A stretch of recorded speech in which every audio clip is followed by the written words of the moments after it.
രാവിലെ പുട്ടിനോ ദോശയ്ക്കോ ഒരു കറി, ഉച്ചയ്ക്ക് ചോറിന് വേറെ കറി, വൈകുന്നേരം ചപ്പാത്തിക്ക് വേറെ കറി, ഇങ്ങനെ ഒരു ദിവസം തന്നെ മൂന്ന് മൂന്ന് വേറെ വേറെ കറികൾ ഉണ്ടാക്കുന്നതിൽ നല്ലത് ഒരു കറി. അത് എല്ലാത്തിനും ബെസ്റ്റ് കോമ്പിനേഷൻ ആണെങ്കിലോ, അതല്ലേ നല്ലത്. അങ്ങനെ ഒരു കറിയാണ് ഇന്ന് ഉണ്ടാക്കാൻ പോകുന്നത്. ആന്ധ്ര സ്പെഷ്യൽ, ആന്ധ്ര സ്റ്റൈലിലുള്ള ഒരു പരിപ്പ് കറിയാണ്. നല്ല ഉഷാറുള്ള കറിയാണ് കേട്ടോ. അപ്പോൾ ഇത് ഉണ്ടാക്കുന്നത് എങ്ങനെയാണെന്ന് ഞാൻ പറഞ്ഞുതരാം. അതിനു മുമ്പ് എല്ലാവർക്കും നമസ്കാരം. എൻ്റെ പേര് Pooja and welcome to my channel the veggie Pooja. അപ്പോൾ ഈ പരിപ്പ് കറി നമുക്ക് ഏത് പരിപ്പ് വേണമെങ്കിലും എടുത്തിട്ടുണ്ടാക്കാം. തുവരപ്പരിപ്പിലാണ് കൂടുതലായിട്ടും ഇവിടെ ഉണ്ടാക്കുന്നത്. ഞാൻ പക്ഷേ തുവരപ്പരിപ്പ് വളരെ കുറച്ചേ ഉപയോഗിക്കാറുള്ളൂ. കാരണം അത് കുറച്ച് ഗ്യാസും ആസിഡിറ്റിയും കൂടുതലായിട്ട് ഉണ്ടാക്കുന്ന ഒരുതരം പരിപ്പാണ്. അപ്പോൾ അതുകൊണ്ട് ഞാൻ കൂടുതലും നമ്മുടെ ചെറുപയർ പരിപ്പുണ്ടല്ലോ, അതാണ് എടുക്കാറ്. അപ്പോൾ നിങ്ങൾക്കും ഗ്യാസും ആസിഡിറ്റിയും ഉണ്ടാവാറുണ്ട് പരിപ്പ് കഴിക്കുമെന്നുണ്ടെങ്കിൽ നിങ്ങൾ കൂടുതലായിട്ടും ചെറുപയർ പരിപ്പ് എടുക്കുക, കുറച്ച് തുവരപ്പരിപ്പ് എടുക്കുക. ഇനി അതല്ല, തുവരപ്പരിപ്പ് തീരെ പറ്റില്ല എന്നുണ്ടെങ്കിൽ അത് ഒഴിവാക്കാം, എന്നിട്ട് ചെറുപയർ പരിപ്പിലും ഉണ്ടാക്കാം കേട്ടോ. അപ്പം ഞാൻ ഇതെന്തായാലും 1/2 ഗ്ലാസ് ചെറുപയർ പരിപ്പും 1/4 ഗ്ലാസ് തുവരപ്പരിപ്പുമാണ് എടുത്തിരിക്കുന്നത്. നന്നായിട്ട് കഴുകിയിട്ടുണ്ട്. ഇനി ഈ പരിപ്പ് കറിയുടെ സ്പെഷ്യാലിറ്റി എന്ന് പറയുന്നത് ഗോങ്കൂറ ലീവ്സ് ആണ്, ഗോങ്കൂറ ഇലകളാണ്. അതിനിപ്പോൾ മലയാളത്തിൽ എന്താ പറയുന്നത് എനിക്കറിയില്ല. അവിടെ കിട്ടാനും സാധ്യത കുറവാണ്, കാരണം നമ്മൾ മലയാളികൾ ഇതധികം ഉപയോഗിക്കാറില്ല. ഇത് ഈ ആന്ധ്ര പരിപ്പ് കറിയിലും ഇവിടെയൊക്കെ സാധാരണ കണ്ടുവരുന്നുണ്ട്. ഞാനിവിടെ ബാംഗ്ലൂർ വന്നതിന് ശേഷമാണ് ഇങ്ങനൊരു സംഭവത്തിനെ പറ്റി കേൾക്കുന്നത്. ഈ ആന്ധ്ര മീൽസ് കഴിക്കാൻ പോകുമ്പോൾ നമ്മളവിടെ ഒരു പിക്കിൾ കാണാറുണ്ട്, ഒരു കറുത്തിട്ട്. അത് ഈ ഒരു ഇല വെച്ചുണ്ടാക്കുന്നതാണ്. നല്ല പുളിയുള്ള ഇലയാണ്. അപ്പോൾ ഇതിട്ടിട്ടാണ് നമ്മൾ ഈ ഒരു പരിപ്പ് കറി ഉണ്ടാക്കാൻ പോകുന്നത്. അപ്പോൾ ഇനിയിപ്പോൾ ഇതിനെവിടെ പോവും എന്ന് നിങ്ങൾ വിചാരിച്ച് ടെൻഷൻ അടിക്കേണ്ട. ഇത് നമുക്കങ്ങ് ഒഴിവാക്കാം. പകരം നമ്മുടെ സാധാരണ നമ്മുടെ ചീര ഉണ്ടല്ലോ, അതെടുത്താൽ മതി. ഓക്കെ, അപ്പം ഞാനൊരു 10 ഇല എടുത്തിട്ടുണ്ട്, അത്രയും മതി. പുളി ഒരുപാട് കൂടുതലായാലും കൊള്ളില്ലല്ലോ. പിന്നെ നമ്മൾ കുറച്ച് വെളുത്തുള്ളി എടുക്കുന്നുണ്ട്. വെളുത്തുള്ളി ഇതിൽ ഓൾറെഡി ഞാൻ ഇടുകയാണ് ഈ പരിപ്പിൻ്റെ കൂടെ തന്നെ, പരിപ്പ് വേവിക്കണതിൻ്റെ കൂടെ തന്നെ. പിന്നെ ഈ ഗോങ്കൂര ഇലകളുണ്ടല്ലോ, അത് ഞാൻ നന്നായിട്ടൊന്ന് കട്ട് ചെയ്തിട്ട് ഇതുപോലെ അതിലേക്ക് ഇടുന്നുണ്ട്. ഇനി വേണ്ടത് നന്നായിട്ട് മഞ്ഞപ്പൊടിയാണ്. മഞ്ഞപ്പൊടി അത്യാവശ്യം നല്ലോണം തന്നെ ഞാൻ യൂസ് ചെയ്യുന്നുണ്ട്. ഒരു 1/2 സ്പൂണിൽ കൂടുതൽ, 1 സ്പൂണിൽ താഴെ ഞാൻ ഇടുന്നുണ്ട്. ഇത് കഴിഞ്ഞിട്ട് നമുക്ക് വീണ്ടും കുറച്ച് മഞ്ഞപ്പൊടി നമ്മൾ വീണ്ടും ഉപയോഗിക്കുന്നുണ്ട്.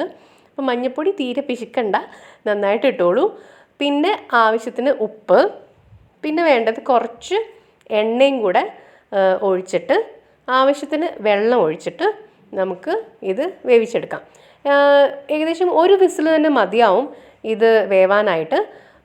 ഡിപ്പെൻസ്, നിങ്ങളുടെ കുക്കറിൻ്റെയൊക്കെ ഒരു പെർഫോമൻസ് അനുസരിച്ചിരിക്കും. ചില കുക്കർ 2 വിസിലെടുക്കും, ചിലത് 1 വിസിലെടുക്കും. അപ്പോൾ 1 വിസിലേ ഞാനിപ്പോൾ എന്തായാലും ഇത് വേവിക്കുന്നുള്ളൂ. വെള്ളം എന്ന് പറയുന്നത് ജസ്റ്റ് മുങ്ങിക്കിടക്കുന്നതല്ല, അതിന് കുറച്ചും കൂടെ കൂടുതൽ ഒഴിക്കണം കേട്ടോ. അപ്പം ഞാൻ എന്തായാലും പരിപ്പ് വേവിക്കാൻ വെച്ചിട്ടുണ്ട്. ആ സമയത്ത് നമുക്ക് നമ്മുടെ ബാക്കിയുള്ള വെജിറ്റബിൾസ് കട്ട് ചെയ്യാം. 1 സവാള, 1 തക്കാളി, 2 പച്ചമുളക്, പിന്നെ മല്ലിയില. ഇത്രയാണ് നമുക്ക് വേണ്ടത്.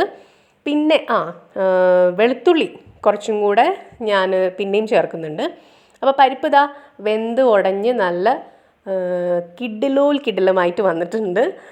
ഇത്രയാണ് നമുക്ക് വേവ് വേണ്ടത്. ഓക്കെ, ഇനി ഇത് നമുക്ക് സൈഡിൽ അടച്ച് വെക്കാം. എന്നിട്ട് നമ്മുടെ തടുക്ക അല്ലെങ്കിൽ മസാല റെഡിയാക്കിയെടുക്കാം. ഓക്കെ, അപ്പോൾ ഞാൻ കുറച്ച് എണ്ണ എടുത്തിട്ട് അതിലേക്ക് കടുകും ജീരകവും കൂടെ പൊട്ടാനായിട്ട് ഇട്ടിട്ടുണ്ട്. അത് പൊട്ടി വരുമ്പോഴേക്കും നമുക്കിതിലേക്ക് കുറച്ച് കായം ആഡ് ചെയ്യാം. കായം നല്ലോണം വേണ്ട ഒരു ഡിഷാണിത്. എന്ന് വെച്ചാൽ ഒരുപാട് ആവാൻ പാടില്ല, എന്നാലും നമ്മൾ സാധാരണ ജസ്റ്റ് ഇങ്ങനെ ഒരു നുള്ളിടുന്നതിനേക്കാളും കുറച്ച് കൂടുതൽ വേണം. പിന്നെ 1 വറ്റൽമുളക് ഇട്ടിട്ടുണ്ട്, പച്ചമുളക്, പിന്നെ ഞാൻ നേരത്തെ പറഞ്ഞ പോലെ വെളുത്തുള്ളി കുറച്ചും കൂടി 2-3 അല്ലി, പിന്നെ ഉള്ളി 1 ഉള്ളി നുറുക്കി വെച്ചത്, 1 തക്കാളി, ഇതെല്ലാം കൂടിയിട്ട് വഴറ്റി. കായം ഞാൻ ഓൾറെഡി ആഡ് ചെയ്തിട്ടുണ്ട് കേട്ടോ. പിന്നെ ഇത് വഴന്ന് വന്നു കഴിയുമ്പോൾ നമുക്ക് ഇതിലേക്ക് വീണ്ടും ഒരു 1/4 ടീസ്പൂൺ മഞ്ഞൾപ്പൊടി ആഡ് ചെയ്യണം. ഓക്കെ, അപ്പോൾ ഇതൊന്ന് വഴന്ന് വരട്ടെ. നിങ്ങൾ മഞ്ഞൾപ്പൊടിയുടെ പാത്രമൊക്കെ ഒന്ന് സൈഡിൽ എടുത്ത് വെച്ചോളൂ കേട്ടോ. അപ്പോൾ മഞ്ഞൾപ്പൊടി ഇതാ ഞാൻ ആഡ് ചെയ്തിട്ടുണ്ട് 1/4 ടീസ്പൂൺ. മുളക് പൊടി നിങ്ങൾക്ക് കളറ് വേണം എന്നുണ്ടെങ്കിൽ ആഡ് ചെയ്യാം. ഞാൻ ആഡ് ചെയ്യുന്നില്ല, കാരണം ആ ഒരു മഞ്ഞ കളറാണ് എനിക്കിഷ്ടം. ഈ ഒരു പെർട്ടിക്കുലർ കറിക്ക്. പക്ഷേ ഇവിടെ ഹോട്ടലിലൊക്കെ പോകുമ്പോൾ ചിലയിടത്ത് കുറച്ച് ഡാർക്ക് കളറായിട്ട് തോന്നാറുണ്ട്.